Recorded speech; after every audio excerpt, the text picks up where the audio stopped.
नमस्कार मैत्रिणींनो, मी माधुरीच cooking and लाईफस्टाईलमध्ये तुमच्या सगळ्यांचं खूप खूप स्वागत करते। तर मैत्रिणींनो, आज आपण आपल्या आजीच्या बटव्यातले काही रामबाण उपाय बघणार आहोत, जे आपल्याला रोज उपयोगी पडणार आहेत। चला तर मग जास्त वेळ न घालता व्हिडिओला सुरुवात करूया।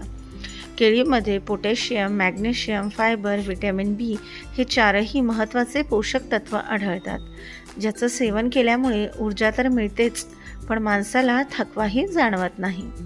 दुधात बडीशेप घालून दूध उकळून प्यायले तर कंबरदुखी थांबते। रोज सकाळी खाली पेट उलटे लटकल्यामुळे उंची वाढते। मुळ्याचा रस दररोज पिल्यामुळे पित्ताशयात अजिबात खडे तयार होत नाही। अंजीर खाल्ल्यामुळे सुस्ती आणि मानसिक आजार, डिप्रेशन, एन्झायटी कमी होते। जास्त थंड पाणी प्यायल्यामुळे चेहऱ्यावर लवकर सुरकुत्या पडतात। कोथिंबिरीचा रस डोक्याला लावल्यास टक्कल पडलेल्या व्यक्तीचे देखील केस येतात। गरम गरम चपाती दह्याबरोबर कधीही खाऊ नये। रोज कांदा खाल्ल्यामुळे रक्तप्रवाह सुरळीत होऊन शरीरामध्ये रक्त वाढते।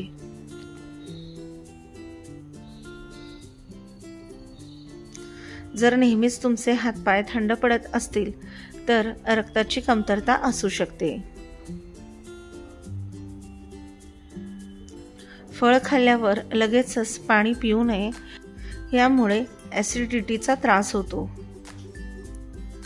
जास्त थंड पाणी प्यायल्यामुळे दात लवकर खराब होतात।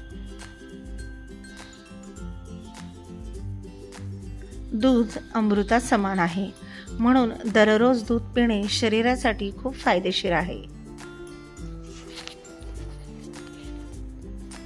केस अगदी लांब आणि दाट करण्यासाठी राईच्या तेलामध्ये दूध मिसळून केसांना लावल्यामुळे त्याचा खूप फायदा होतो।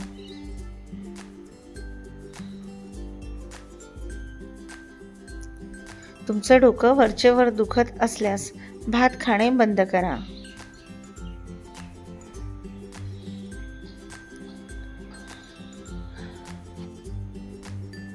काहीही खाल्ल्यावर लगेचच पाणी पिऊ नये, यामुळे पोटाला त्रास होऊन अपचन होते। कानामध्ये मळ जमा झाल्यास 2 ते 3 थेंब राईचं तेल घातल्याने सकाळपर्यंत कानामधील मळ आणि कचरा बाहेर येतो। ब्लँकेट आपल्या बाकीच्या कपड्यांबरोबर जर कपाटात ठेवले तर दुसऱ्या कपड्यांनाही त्याचा वास येतो। गरम पाण्याबरोबर वेलची खाल्ल्याने यामुळे ताकद येऊन अशक्तपणा कमी होतो।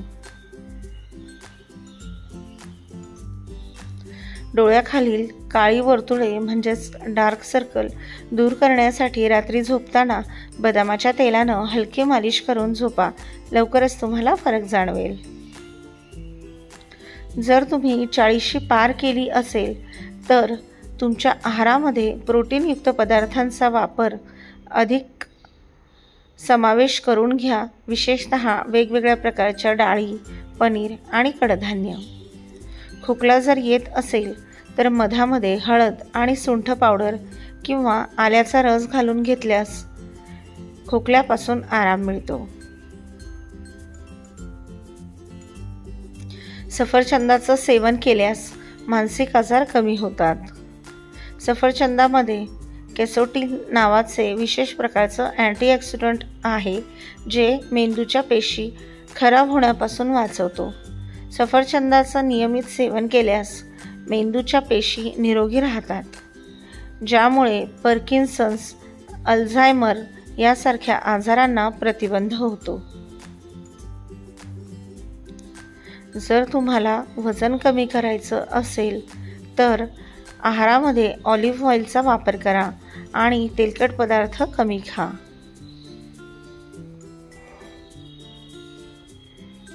रोज दुधामध्ये खारीक पावडर घालून घेतल्याने कॅल्शियमची कमतरता अजिबात भासत नाही आणि कंबरदुखी, सांधेदुखी बरी होते.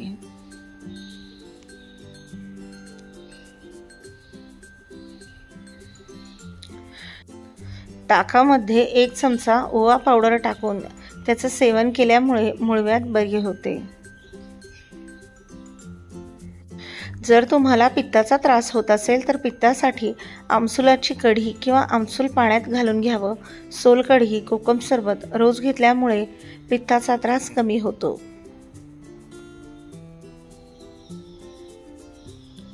अंघोळीच्या पाण्यामध्ये सैंधव मीठ मिसळा आणि या मिठाच्या पाण्याने अंघोळ केल्यामुळे रक्तप्रवाह सुरळीत होऊन गुडघेदुखी कमी होण्यास मदत होते.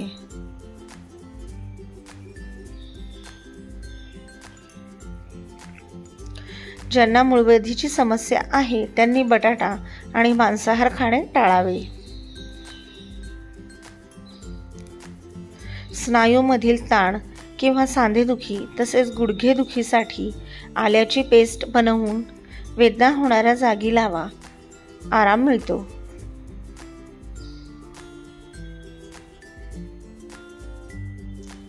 मोहरीच्या तेलामध्ये ठेचलेली लसणाची 1 पाकळी टाकून गुडघ्यांना मसाज केल्यामुळे सांधेदुखी दूर होते.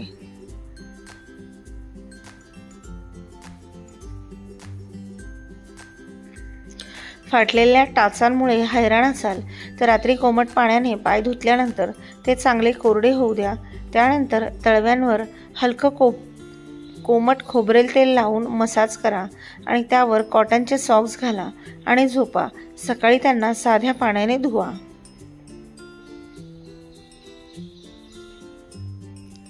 लिंबू आणि मधाचं पाणी वजन कमी करण्यासाठी खूप मदत करते.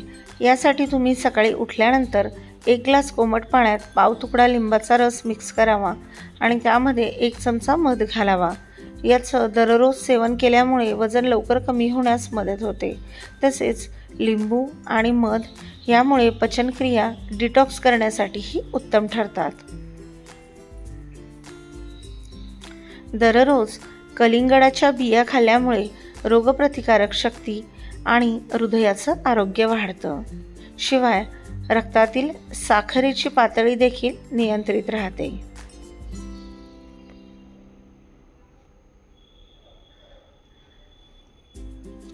जर एखाद्याचं बीपी कमी झालं असेल आणि त्याला चक्कर येत असेल, अशक्त वाटत असेल, हातपाय थरथर कापत असतील तर लगेचच साखर आणि मीठ मिक्स करून द्या.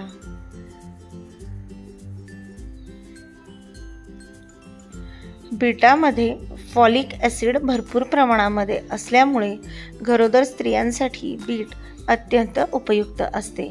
याशिवाय नैसर्गिक प्रसूतीनंतर बीटामुळे आईचे दूध देखील वाढण्यास मदत होते. तुम्हाला जर दम्याचा त्रास होत असेल तर दालचिनी दुधामध्ये उकळून घ्यावी. त्यामध्ये थोडासा मध टाकून घेतल्यास छातीतील व गळ्यातील कफ कमी होण्यास मदत होते. गरम पाणी प्यायल्यामुळे त्वचा शरीराच्या आतून हायड्रेट राहते, ज्यामुळे त्वचा निरोगी आणि चमकदार दिसते.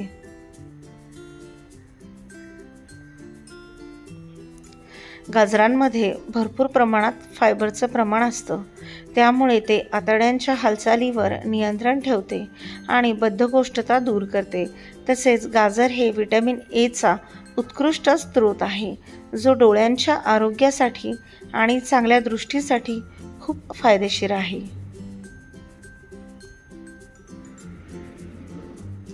बीट खाल्ल्यामुळे आपल्या शरीरातील बॅड कोलेस्ट्रॉल कमी होण्यास मदत होते आणि आपल्या शरीरामधील हिमोग्लोबिनचे प्रमाण सुद्धा वाढवण्यास मदत होते. तर आजीच्या बटव्यातील हे रामबाण उपाय तुम्हाला कसे वाटले ते कमेंट करून सांगा. व्हिडिओ जर आवडत असेल तर चॅनलला लाईक करा, शेअर करा आणि सबस्क्राईब करायला विसरू नका. भेटूया अशाच एका नवीन व्हिडिओमध्ये. तोपर्यंत तुम्हा सगळ्यांना खूप खूप खूप धन्यवाद.